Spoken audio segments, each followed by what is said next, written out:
Di sebuah kota yang hening sepertinya sudah ditinggalkan penduduknya atau mungkin sudah terjadi sesuatu di kota itu. Sebuah keluarga nampak sedang berada di dalam minimarket yang tak terurus. Dengan mengendap-endap mereka membawa berbagai barang dan mereka berkomunikasi hanya menggunakan bahasa isyarat. Si anak bungsu hampir menjatuhkan mainan yang bisa membuat suara berisik, akan tetapi Regan si anak sulung berhasil menangkap mainan itu. Lee selaku ayah memperingatkan putranya agar tidak membawa mainan itu karena bisa menimbulkan suara. Dikarenakan Regan merasa kasihan kepada adiknya, ia memberikan mainan itu tanpa sepengetahuan orang tuanya. Sebenarnya ada apakah dengan suara? Si Markus yang sedang sakit terpaksa harus digendong oleh ayahnya.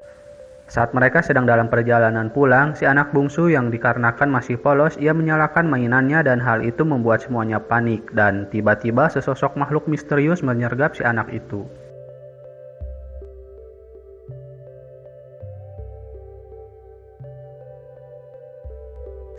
Hari-hari berlalu, ternyata ada alien yang menyerang bumi. Alien itu buta akan tetapi pendengarannya sangatlah tajam dan mereka akan menyerang jika mendengar suara. Selain itu, kulit mereka tahan peluru. Lee mencoba mengirimkan sinyal bantuan akan tetapi selalu tidak ada jawaban dan Evelyn kini sedang mengandung.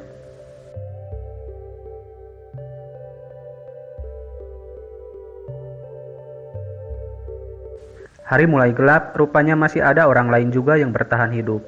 Dengan keheningan, keluarga ini menjalani hari-hari tanpa suara.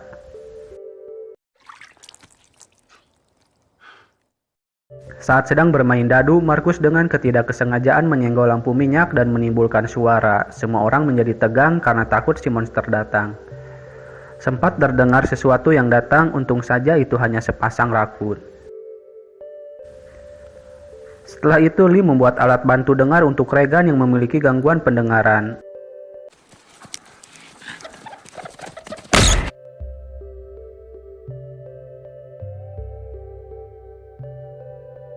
Esok harinya, Evelyn menensi darahnya sendiri dan mengecek kandungannya sendiri dikarenakan tidak lama lagi ia akan melahirkan.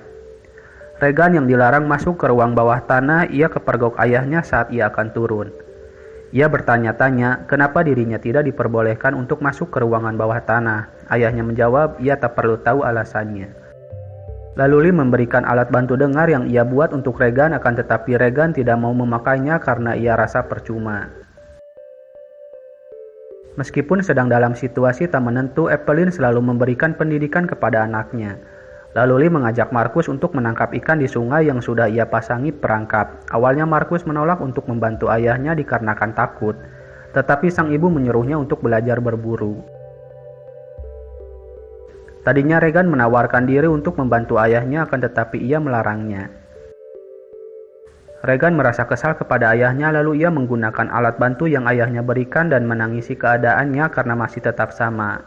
Lalu ia pun berkemas dan pergi.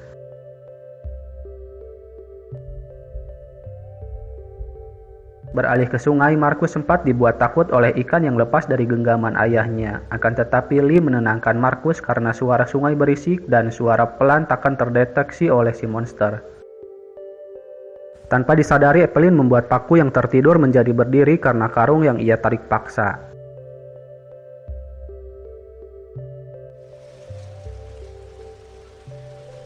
Lalu di dekat air terjun, Lee mengagetkan Markus dengan berteriak. Tenang saja karena suara air terjun itu lebih berisik ketimbang suaranya. Selesai menjemur pakaian, Evelyn pergi ke kamar putra bungsunya yang meninggal waktu itu dan Regan mendatangi TKP adiknya dan ia menyesali kejadian waktu itu.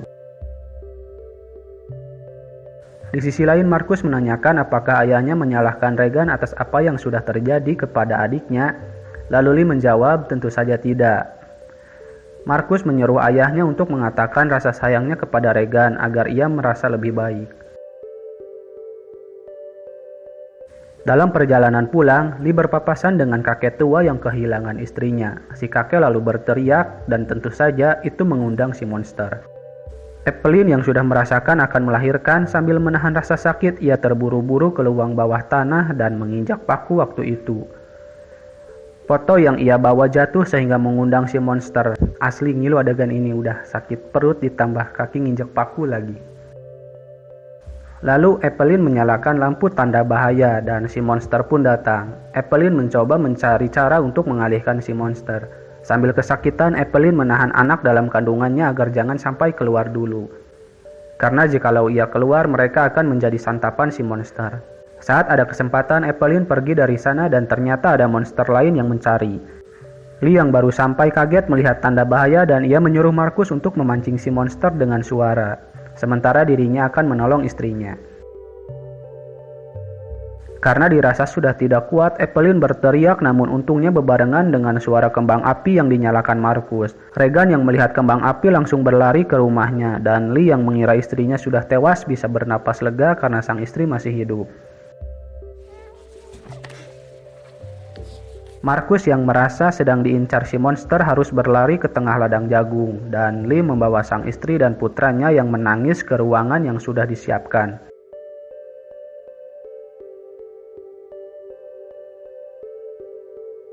Tanpa disadari suara denging dari alat bantu dengar milik Regan mengusir monster yang akan memangsanya. Evelyn pun terbangun dari tidurnya langsung menanyakan putra-putrinya dan Lee akan berusaha mencari mereka. Serta Evelyn menyesali kematian anaknya waktu itu karena ia tidak menggendongnya. Lalu Lee keluar untuk mencari anak-anaknya dan tanpa ia sadari air pipa yang bocor mengalir deras yang bisa masuk ke ruangan yang ada di bawahnya. Regan menghampiri lampu senter yang menyala dan di sana ada adiknya lalu mereka pergi ke atas sebuah drum besar untuk menunggu pertolongan ayahnya. Regan tak yakin kalau ayahnya akan datang, sementara itu Lee memantau CCTV untuk mencari keberadaan anaknya. Tetesan air membangunkan Evelyn hingga ia tersadar ternyata ruangannya sudah dibanjiri air. Hal yang lebih menakutkannya ialah di sana ada si monster. Dengan mengendap-endap, Evelyn berusaha meraih bayinya sambil berhadapan dengan si monster dan secara perlahan-lahan Evelyn berusaha menjauh. Dirasa ayahnya takkan datang, Regan berniat akan pergi. Dan si Markus yang mencoba melerainya, ia terperosok jatuh ke dalam tong besar itu. Hal itu membuat ibunya terhindar dari bahaya, akan tetapi mereka yang menjadi incaran selanjutnya. Regan yang sadar adiknya terjatuh berusaha menolong Markus yang hampir tenggelam di tumpukan biji jagung. Lee berlari menghampiri anak-anaknya yang sedang dalam bahaya. Monster itu datang dan masuk ke dalam tong. Suara denging dari alat yang dipakai Regan lagi-lagi mengusir si monster. Lee datang ke sana dan memeluk anak-anaknya. Evelyn yang menyaksikan lewat layar monitor pun ikut bahagia. Tak berselang lama, suara si monster terdengar lagi. Regan dan Markus disuruh untuk berlindung. Sementara Lee akan mencoba melawan si monster. Markus berteriak setelah menyaksikan ayahnya dibanting si monster. Alat itu kembali berbunyi, akan tetapi Regan mematikan alatnya karena mengganggu telinganya. Dan si monster berusaha untuk memangsa kakak beradik itu. Lee mencoba mengalihkan perhatian si monster. Lee juga mengungkapkan rasa sayangnya kepada Megan dan Markus sebelum ia tewas mengorbankan dirinya sendiri. Hari mulai terang dan teror masih berlanjut. Kini Regan menginjakkan kakinya di ruang bawah tanah. Ia pun terenyuh melihat alat-alat yang sedang ayahnya buat untuk dirinya. Lalu si monster datang kembali dan berhadapan dengan mereka. Saat sedang terdesak, Regan mendapatkan ilham dari tulisan yang ia baca bahwa kelemahannya ada di suara atau telinganya. Ia pun menyalakan alat di telinganya dan itu membuat si monster hilang kendali dan nampak lemah. Tak habis akal, Regan menggunakan pengeras suara untuk memperbesar suaranya. Si monster yang sudah pingsan bangkit lagi dan Evelyn menembak kepala si monster. Karena suara tembakannya sangat keras, hal itu membuat para monster berdatangan dan Regan menyiapkan volume suara yang lebih besar untuk menghalau para monster. Dan film pun selesai. Sampai jumpa di video selanjutnya. Wassalam.